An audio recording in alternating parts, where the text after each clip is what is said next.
Hello students, welcome back. ಇವತ್ತಿನ ಒಂದು ವಿಡಿಯೋದಲ್ಲಿ ತುಂಬ ಜನ ಸ್ಟೂಡೆಂಟ್ಸ್ಗಳು ರಿಕ್ವೆಸ್ಟ್ ಮಾಡಿ ಕೇಳಿರುವಂಥದ್ದೇನಪ್ಪ ಅಂದರೆ ಕನ್ನಡ ಪಾಸಿಂಗ್ ಮಾರ್ಕ್ಸ್ ಬಗ್ಗೆ ವಿಡಿಯೋ ಮಾಡಿ ಅಂತ ಹೇಳಿ.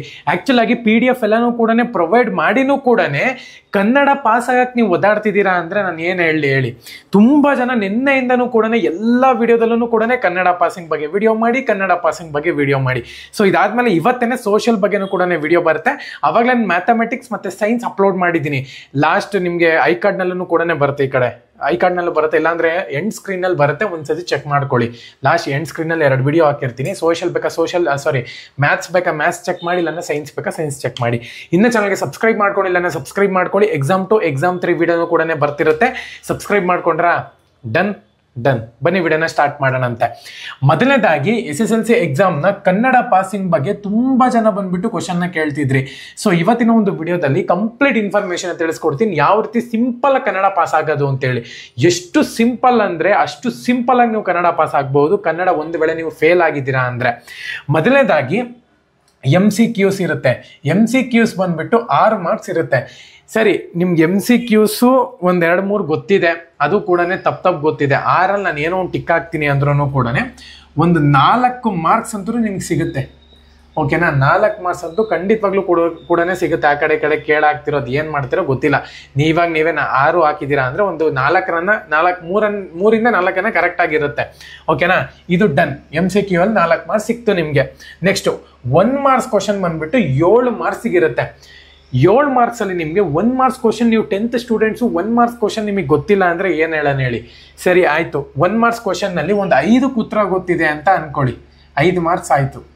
ಕರೆಕ್ಟಾಗಿ ಏನು ಸಿಂಪಲ್ ವರ್ಡು, ಸಿಂಪಲ್ ಇರುತ್ತೆ, ಒಂದೇ ವರ್ಡ್ ಆನ್ಸರು. ಸೊ 5 ಮಾರ್ಕ್ಸನ್ನು ಸಿಗುತ್ತೆ. 2 ಮಾರ್ಕ್ಸ್ ಬಿಟ್ಬಿಡಿ, 5 ಮಾರ್ಕ್ಸನ್ನು ಸಿಗುತ್ತೆ ಅದರಿಂದ. So 3 marks question 20 ಮಾರ್ಕ್ಸ್ಗಿರುತ್ತೆ. 3 marks question ಯಾವ ರೀತಿ ಬರಿಬೇಕು ಅಂತ ಹೇಳೋದಾದರೆ 20 ಮಾರ್ಕ್ಸ್ಗಿರುತ್ತೆ. ಸ್ವಲ್ಪ ನೋಡ್ಕೊಂಡು ಬರಿಬೇಕಾಗತ್ತೆ ನೀವು. ಓಕೆನಾ? 3 and 4 ಮಾರ್ಕ್ಸ್ ಕ್ವಶನ್ಸ್ ಅಂತಲೇ ಹೇಳ್ಬೋದು. ಲಾಂಗ್ ವರ್ಡ್ ಇರಬೇಕು. ಅಂದರೆ ಈ ಥರ ಪೇಪರ್ ಅಂತ ಅಂದರೆ ದುಂಡಾಗಿ ಬರೀರಿ. ಈ ಥರ ಫುಲ್ಲು ಇಷ್ಟು ಮಾಡಿದ್ರೆ ಮತ್ತೆ ಇಲ್ಲಿಂದ ಸ್ಟಾರ್ಟ್ ಮಾಡಿ. ಈ ಥರ ಇಲ್ಲಿ ಏನಿರಬೇಕು ಅಂದರೆ ಇಂಟ್ರೊಡಕ್ಷನ್ ಇರಬೇಕು. ಮೇಲಿನ ಪಾರ್ಟು ಇಂಟ್ರೊಡಕ್ಷನ್ ಇರಬೇಕು. ಕೆಳಗಿನ ಪಾರ್ಟ್ ಏನಿದೆ ನೋಡಿ, ಇದು ಇನ್ಫಾರ್ಮೇಷನ್ ಇರಬೇಕು. ಓಕೆನಾ? ಇನ್ಫಾರ್ಮೇಷನ್ನು, ಇಂಟ್ರೊಡಕ್ಷನು, ಕನ್ಕ್ಲೂಷನ್ನು, ಈ 3 ಪಾರ್ಟನ್ನು ನೀವು ಇಟ್ಕೊಂಡು ಕ್ಲೀನಾಗಿ ಆನ್ಸರ್ಸ್ನ ಬರೀಬೇಕಾಗತ್ತೆ. ಲಾಂಗ್ ವರ್ಡ್ ಆನ್ಸರ್ಸ್ಗಳು ಮಾತ್ರ. ಓಕೆ, ಇದರಲ್ಲಿ ಒಂದು 12ರಿಂದ 13 ಮಾರ್ಕ್ಸ್ ತೊಗೊಂಡ್ರಿ ಅಂತ ಅಂದ್ಕೊಳ್ಳಿ. ಓಕೆನಾ?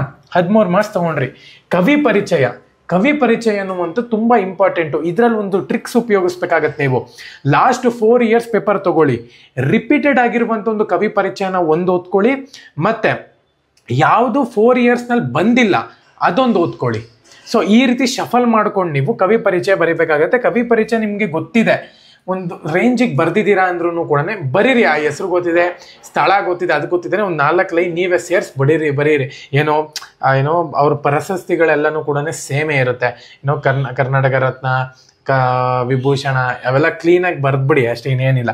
ಅದರಲ್ಲಿ ಒಂದು 4 ಮಾರ್ಕ್ಸನ್ನು ಸಿಗುತ್ತೆ ಅಂತ ಅಂದ್ಕೊಳ್ಳಿ. ನಾನು ತುಂಬ ದಿನ ಆಯ್ತು, 6 ವರ್ಷ ಆಯಿತು, ಬೇಜಾರು ಮಾಡ್ಕೊಳಕ್ಕೆ ಹೋಗ್ಬೇಡಿ. ಓಕೆ, ಛಂದಸ್ಸು ಮತ್ತು ಅಲಂಕಾರದಲ್ಲಿ 3 ಮಾರ್ಕ್ಸ್ ಇದೆ ಅಂತಲೇ ಹೇಳ್ಬೋದು.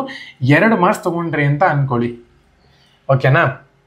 ನೆಕ್ಸ್ಟು ಪದ್ಯ ಪೂರ್ಣಗೊಳಿಸಿ 4 ಮಾರ್ಕ್ಸಿಗೆ ಕೊಟ್ಟಿರ್ತಾನೆ. ಪದ್ಯ ಪೂರ್ಣಗೊಳಿಸಿ 2 ಪದ್ಯ ಕೊಟ್ಟಿರ್ತಾನೆ. ಇದರಲ್ಲಿ 2 ಆಪ್ಷನ್ಸ್ ಇರುತ್ತೆ. 2 ಪದ್ಯ ಕೊಟ್ಟಿರ್ತಾನೆ. ಸೊ 2 ಲೈನು ಮೇಲೆ, 2 ಲೈನ್ ಕೆಳಗಡೆ, ಮಧ್ಯದಲ್ಲೆಲ್ಲ ಖಾಲಿ ಇರುತ್ತೆ. ಸೊ ಅದನ್ನು ನೀವು ಪೂರ್ಣಗೊಳಿಸ್ಬೇಕಾಗತ್ತೆ, ಓದಬೇಕಾಗತ್ತೆ, ಬರೀಬೇಕಾಗತ್ತೆ. ಓಕೆನಾ? ಪೊಯಮ್ ಕ್ಲೀನಾಗಿ ಓದ್ಕೋಬೇಕಾಗತ್ತೆ. ಸೊ ಇದರಲ್ಲಿ ಒಂದು 3 ಮಾರ್ಕ್ಸ್ ತೊಗೊಂಡ್ರಿ ಅಂತ ಅಂದ್ಕೊಳ್ಳಿ. ಓಕೆನಾ? 4 ಮಾರ್ಕ್ಸಲ್ಲಿ ಒಂದು 3 ಮಾರ್ಕ್ಸ್ ತೊಗೊಂಡ್ರಿ. ಸ್ವಲ್ಪ ತಪ್ಪಿದ್ರೂ ಕೂಡ ನಡೆಯುತ್ತೆ, ಒಂದು 3 ಮಾರ್ಕ್ಸ್ ತೊಗೊಂಡ್ರಿ. ಓಕೆನಾ? ನೆಕ್ಸ್ಟು ಸಾರಾಂಶ ಬರೀಬೇಕಾಗತ್ತೆ. 4 ಮಾರ್ಕ್ಸಿಗೆ ಒಂದು ಪೇಜ್ ಪೂರ್ತಿ ಇಳಿಸ್ಬಿಡಿ. ಓಕೆನಾ? ಯಾವುದೋ ಒಂದು ಟಾಪಿಕ್ ಕೊಟ್ಟಿರ್ತಾರೆ, ಭಾರತ ಬಗ್ಗೆ ಒಂದು ಬರೀರಿ, ಸಾರಾಂಶ ಬರೀರಿ, ಪ್ರಬಂಧ ಬರೀರಿ ಅಂತ ಕೊಟ್ಟಿರ್ತಾರೆ ಅಂದ್ಕೊಳ್ರಿ. ಎಲ್ಲ 1-1.5 ಪೇಜ್ ಇಳಿಸ್ಬೇಕಾಗ್ತದೆ ನೀವು. ಓಕೆನಾ? ಇದು ಏನಿಲ್ಲ ಅಂದರೂ 4 ಮಾರ್ಕ್ಸಲ್ಲಿ ಒಂದು 2 ಮಾರ್ಕ್ಸ್ ತೊಗೊಂಡ್ರಿ ಅಂತ ಅಂದ್ಕೊಳ್ಳಿ. 2 ಮಾರ್ಕ್ಸ್ ಬಂದಿದೆ. ನೆಕ್ಸ್ಟು ಪ್ರಬಂಧ ಅನ್ನುವಂಥದ್ದು ತುಂಬ ನೀಟಾಗಿ ಬರೀಬೇಕಾಗುತ್ತೆ. 1 ಪೇಜ್ ಅದಕ್ಕೆ ಕೊಟ್ಬಿಡಿ. ಪ್ರಬಂಧಾಗೆ 1 ಪೇಜ್ ಕೊಟ್ಬಿಡ್ಬೇಕಾಗತ್ತೆ. ಪೀಠಿಕೆ, ವಿಷಯ ನಿರೂಪಣೆ ಮತ್ತು ಕೆಳಗಡೆ ವಿವರಣೆ ಅನಿಸುತ್ತೆ. ಸಾರಿ, ನಾನು ತುಂಬ ದಿನ ಆಯಿತು. ಪೀಠಿಕೆ ಮೇಲಿರಬೇಕಾಗತ್ತೆ, ವಿಷಯ ನಿರೂಪಣೆ ಇಲ್ಲಿ, ಮತ್ತು ಕನ್ಕ್ಲೂಷನ್ಗೆ ಏನೋ ಕರೀತಾರೆ, ಗೊತ್ತಿದ್ರೆ ಕಮೆಂಟ್ಸ್ ಮಾಡಿ. ಓಕೆನಾ? ನನಗಿನ್ನ ಜ್ಞಾಪಕ ಇದೆ. ಸೊ ಪೀಠಿಕೆ ಬಂದುಬಿಟ್ಟು ಇಷ್ಟು ಇಂಟ್ರೊಡಕ್ಷನ್ ಅಂತ ಅಂತಾರೆ ಅದನ್ನು. ಸೊ ಒಂದು ಪ್ರಬಂಧ ಕೊಟ್ಟಿದ್ದಾರೆ ಅಂದರೆ ಇದಕ್ಕೆ ಇಂಟ್ರೊಡಕ್ಷನ್ ಅಂತ ಕರೀತಾರೆ. ಸೊ ಪೀಠಿಕೆ ಇದು ವಿಷಯ ನಿರೂಪಣೆ, ಆ ವಿಷಯಕ್ಕೆ ಸಂಬಂಧಪಟ್ಟಿರುವಂಥದ್ದು ಇಲ್ಲಿಂದ ಸ್ಟಾರ್ಟ್ ಮಾಡಿ. ಓಕೆನಾ, ಇಲ್ಲಿಂದ ಸ್ಟಾರ್ಟ್ ಮಾಡಿ ವಿಷಯ ನಿರೂಪಣೆ. ಓಕೆನಾ, ಇಲ್ಲಿ ಕನ್ಕ್ಲೂಷನ್ನು ಈ ಥರ ಪ್ರಬಂಧನ ಬರೀಬೇಕಾಗ್ತದೆ ನೀವು. ಸೊ 5 ಮಾರ್ಕ್ಸಲ್ಲಿ ಮಿನಿಮಮ್ 3 ಮಾರ್ಕ್ಸನ್ನ ಸಿಗುತ್ತೆ ನಿಮಗೆ. ತಲೆನೇ ಕೆಡ್ಸ್ಕೊಳಕ್ಕೆ ಹೋಗ್ಬೇಡಿ, ಮಿನಿಮಮ್ 3 ಮಾರ್ಕ್ಸ್ ಸಿಗುತ್ತೆ. ಓಕೆ, ಇವೆಲ್ಲ ಜೋಡಿಸಿದ್ರೆ ಎಷ್ಟಾಗುತ್ತೆ? ಓಕೆ, ಇಷ್ಟು ಮಾಡಿದ್ರೆ ಪಾಸಿಂಗ್ ಮಾರ್ಕ್ಸ್ ಸಿಗುತ್ತಾ? 36 ಮಾರ್ಕ್ಸ್ ಆಯಿತು. ಇಷ್ಟೇ ಪಾಸಿಂಗ್ ಆಗೋದ್ರಲ್ಲ, 36 ಮಾರ್ಕ್ಸು. ಇಷ್ಟು ಕರೆಕ್ಟಾಗಿ ನಾನು ಹೇಳ್ದಷ್ಟು ಕ್ಲೀನಾಗಿ ಬರ್ತಿದ್ದೀರಾ ಅಂದರೆ ಇಲ್ಲಿಂದ ನೀವು ಸ್ಕೋರ್ ಮಾಡ್ಬೋದು. ಮಿನಿಮಮ್ 16 to 17 ಮಾರ್ಕ್ಸ್ ಸ್ಕೋರ್ ಮಾಡ್ಬೋದು ಇದ್ರಲ್ಲಿ ಕರೆಕ್ಟಾಗಿ ಬರ್ದಿದ್ದೀರಾ ಅಂದರೆ. 40 ಮೇಲೆ ಆಗಿಬಿಡುತ್ತೆ. ಇಷ್ಟು ಕರೆಕ್ಟಾಗಿ ನೀವು ಟ್ಯಾಲಿ ಮಾಡ್ಕೊಂಡು ಓದಿದ್ದೀರಾ ಅಂದರೆ 36 ಮಾರ್ಕ್ಸ್ಗಂತೂ ಖಂಡಿತವಾಗ್ಲೂ ಕೂಡ ಸಿಗುತ್ತೆ. ಸೊ ನಮ್ಮ ಒಂದು ಟೆಲಿಗ್ರಾಮ್ ಚಾನಲ್ಗೆ ಜಾಯ್ನ್ ಆಗಿ ನಿಮಗೆ ಇನ್ನೊಂದು PDF ಹಾಕಿರ್ತೀನಿ, ವರ್ಕಿಂಗ್ PDF.